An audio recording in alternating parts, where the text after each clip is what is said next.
हमारे साथ जदयू के राष्ट्रीय सचिव राजीव रंजन जी हैं। सर, मध्य प्रदेश, छत्तीसगढ़, राजस्थान, तेलंगाना, मिजोरम में वोटिंग हो चुका है।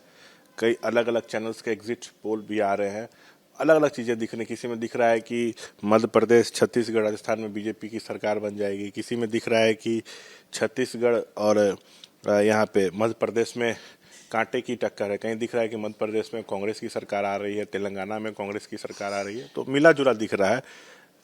आप लोग को क्या लग रहा है, तीन को नतीजे आ जाए? देखिए, एग्जिट पोल और एग्जैक्ट पोल में पूर्व में भी जो एग्जिट पोल के रुझान दिखते हैं, एग्जैक्ट पोल के नतीजे उससे बिल्कुल उलट कई चुनाव में आते रहे हैं। और इस बार इतना विरोधाभास है।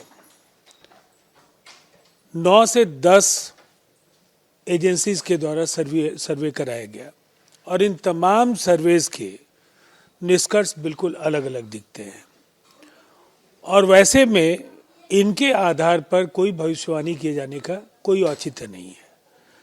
पॉलिटिकल पार्टीज अपना जो काम करती हैं, उनके वॉर रूम होते हैं, उनके अपने इंटरनल सर्वे होते हैं, उनके पास कार्यकर्ताओं से बातचीत करने का जो अपना माध्यम है, उसके आधार पर जो कुछ भी निष्कर्ष है, उसमें कांग्रेस समेत इंडिया के सभी घटक दल आश्वस्त हैं कि ये 5-0 की बड़ी हार की ओर भारतीय जनता पार्टी अग्रसर है। एकाध जगह नजदीकी मुकाबला हो सकता है, लेकिन जो नतीजे हैं वो एक प्रभावी जनादेश के तौर पर कांग्रेस को मिलते दिखते हैं।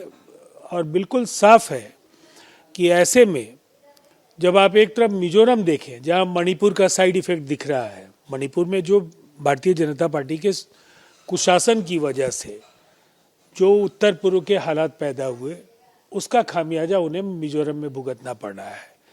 तेलंगाना में आप देख रहे हैं एक बड़ी जीत की ओर कांग्रेस अग्रसर है।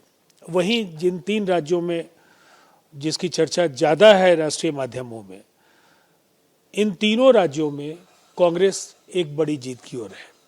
इसीलिए नतीजे पूरी तरह से जो हम लोगों की अपेक्षाएं हैं उसके अनुरूप ही होंगी। अच्छा, मान लीजिए मध्य प्रदेश, राजस्थान, छत्तीसगढ़, तेलंगाना में कांग्रेस की सरकार बनती है, तो ये कांग्रेस की जीत है या इंडिया गठबंधन की जीत मानी जाएगी? आप लोग का भी योगदान उसमें माना जाएगा, शिवसेना का योगदान माना जाएगा, शरद पवार का योगदान माना जाएगा, ममता का योगदान माना जाएगा? क्या देखिए, इंडिया गठबंधन एक जीवंत गठबंधन है।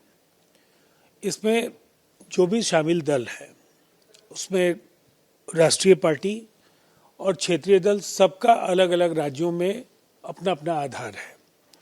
लेकिन जब एक वातावरण बनता है तो निसंदेह हम ये कह सकते हैं कि नीतीश कुमार जी की कोशिशों से इंडिया गठबंधन की बुनियाद पड़ी और अब तक का जो सफ़र है, काफ़ी बेहतर समन्वय के साथ इंडिया ने जारी रखा है।